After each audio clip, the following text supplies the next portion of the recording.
Tervist! Alustame Eesti Nõidade Liidu nõidade konverentsi teemal teadvuse sähviva jõu tekstid.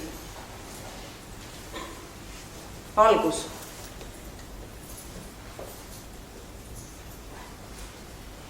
Palun lülitage mobiiltelefonid ja muud nutiseadmed välja. Pildistamine ja lindistamine ei ole lubatud.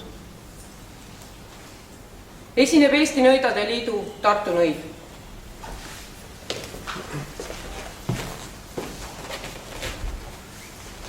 Tervist!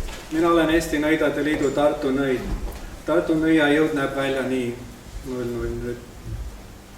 Rahvad, kes teavad jõudude tähendusi, hindavad jõudusid, teised arvavad, et piisab lihtsalt sellest, kui rääkida midagi. Aga kui keegi räägib ja tõuseb üles jõud ja liigub edasi, siis tähendab, et see mees, kes teeb niimoodi, oskab ja teab neid asju ja teab, mis jõud tähendab ja on sidemes jõududega ja on jõudude isand võib-olla. Kunagi on olnud Estlandias siin maailmas palju siin Eestis, palju sellist rahvast või mitte eriti, sest nõidus on väga haruldane alati olnudki üldse maailmas ju.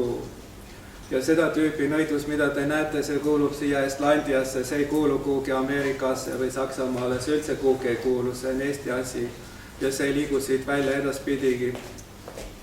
Isegi kui Tartus on rahvusvahelised müstika, nõiduse ja salateaduse ülikoolid olemas, ei tähenda see seda, et seda lastakse õppida välismaalasel, sest Eesti rahval peab oma asi olema. Muidu välismaalane käib igal pool ja võtab kõik asjad ära ja viib endale. Nii AIDS-ravimidki ei saanud suur sensitive Victor teha, sest sakslane ütles, et ta ei ole sakslane, muidu saaks ja siis vaikiti see maha ja midagi sellest ei saanud. Rahvad, kes arvasid, et saab ükskõik, lihtsalt niisama, ei. Kui keegi on siin Eesti elanik või Estlandia elanik, seega ju ikka ju, sest Eestit ju ei ole, Estlandia see ikka on. Et kui ta on selle koha elanik siin maal, siis tal on eelised, mida teistel üldse ei ole, seda keegi teadvasti. Aga ka teadvuse saavutamise juures on temal suured eelised, sest selliseid teadvuse jõudusid ei ole kuskil, ei ole leida, ei ole teadagi, mis teadvus selline on. Sellepärast teisedki teevad konverentse. Red Priivan juba rohkem kui 10 aastat arutab teemal teadus ja teadvus, et mis see selline on. Aga kas teada seda saab, sellepärast, et kui keegi teadusliku kommunismi võttis vaevaks õppida, siis ta võiks ju teada ju, et teadus on kommunismi teadmiste süsteem. Kommunismis teisi teadmiste süsteem ei ole peale teaduse ja kommunismi materiaalne baas vajab vaimset pealisehitust, mille kõige tähtsamaks osaks on see vaimne osa, see intellektuaalne võib-olla teadus nimelt, mis hangib teadmisi, lakkamatult uurides mateeria erinevaid vorme, avaldumisvorme ka ühiskonna ja inimesena ja nii edasi. Sellise osa nõidus likvideerib. Teadvus ei tohi olla vales tähenduses, sest teadvusi materiaalsel kujul üldse ei ole olemas. Teadvus on alati vaimne asi, muidu arvatakse, et teadvust on leida igast ja teisest kohast, ei ole. Teadvust on leida ainult siin Estlandias ja teadvuse osade juures, kui keegi teab, kus need asetsevad, sest nad kuskil asetsevad ka võib-olla maastikul. Aga siis on ühtede meeste ja naiste juures ja võib-olla ka mõnes asutuses nagu Eesti Nõidade Liit. Sest kui keegi ikka oskab asju, siis tal on asju. Ja siis kui teised ei oska asju, siis nad lihtsalt niisama jutustavad. Sa saad sellest kohe aru, et kui keegi räägib ja jõud liigub sellele vastavalt, siis ta oskab asju. Ja tema jutt ei ole tühi jutt. Nii et nõiduse jõud lähevad üliravivasse faasi. Sest ravi on palju vaja, sest väga haiglane see hirmus maailm see on siin. Aga need, kes kummardasid mateeriat, nemad arvasid, et see on väga ideaalne maailm, see on parim kõikidest maailmadest, sest siin elab inimene. Aga inimene on üks surev loom siukene ju. Kuidas ta ideaalne saab olla. Ja kui Jumal inimese tegi ja siis ta läks rikki, kus kohas siin maailmas või paradiisis, nii et hoia paradiisist ka eemale. Inimene tapeti paradiisis mao poolt, nii kirjutab Piibel ju.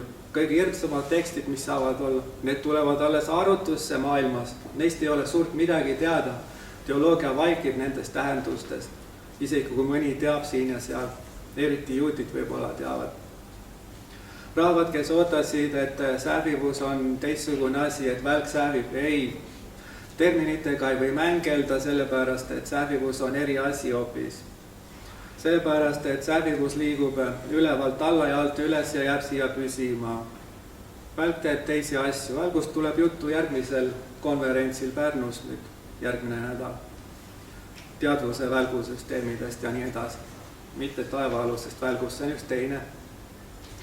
Rahvas, kes soovib teada asju, on nagunii väga kindel endas, et kui ta loeb midagi, siis ta saab teada.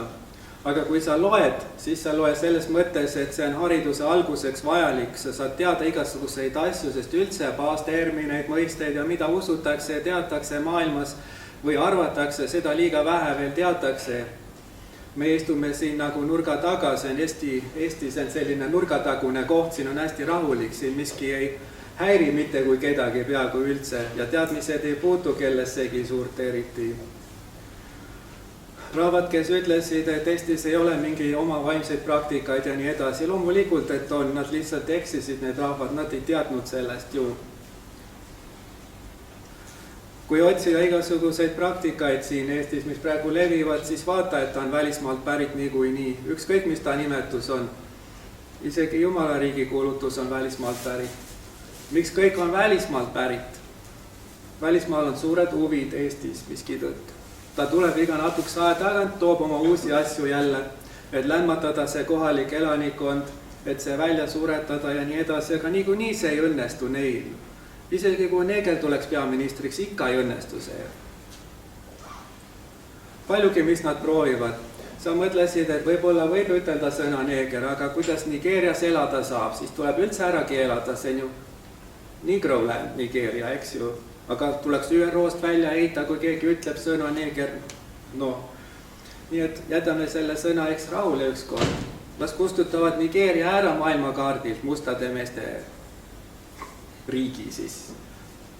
Rahvad, kes ütlesid, et midagi tähtsat on vaja teha kõigepealt, tuleb maha rõhuda materiaalse teadvuse ehk teaduse materiaalne baas, alusbaas. Millel see seisneb? Eksperimentides. Mitte teadmistes teoreetilistes, vaid nemad on seisukohal, et igaühega võib teha eksperimente ükskõik kui palju, sest nii saadakse tõeseid teadmisi mateeria kohta. Aga võta näpust, teadvus ei võimalda üldse mingisuguseid teadvusi materiaalsel tasandil. Seetõttu ükskõik, mis saadakse mateeriast teada, ei saada mitte kui midagi teada, sest teadmatus on mateeria ühisosa igasuguse rahvaga, kes mateeriat uurib ja nii edasi. Mateeria kohta ei olegi võimalik midagi teada saada, sest see on tehtud tühjusest. Tühjuse omadusi on väga raske leida, sest neid ei ole nimelt. Sellel, mida ei ole, sellel pole ka omadusi mingisuguseid, ei ole tulemisi, ei ole minemisi, ei ole kõrgusi, ei laiusi, ei midagi. Sellepärast rahvad känguvad siin ja vananevad ja jäävad viletsaks ja nii edasi. Aga kui teadvus tuleb lähemale, siis sa näed, kuidas rahvad hakkavad uuesti sirguma, sest teadvus ei paista mateeria sisemusest, vaid kaugusest, kõrgusest, taevast. Teadvus alati paistab kuskilt kõrgelt, kui ta kellegi juurde paistab. Ja teadvusi sageli nähakse hiilgustena, mis paistavad.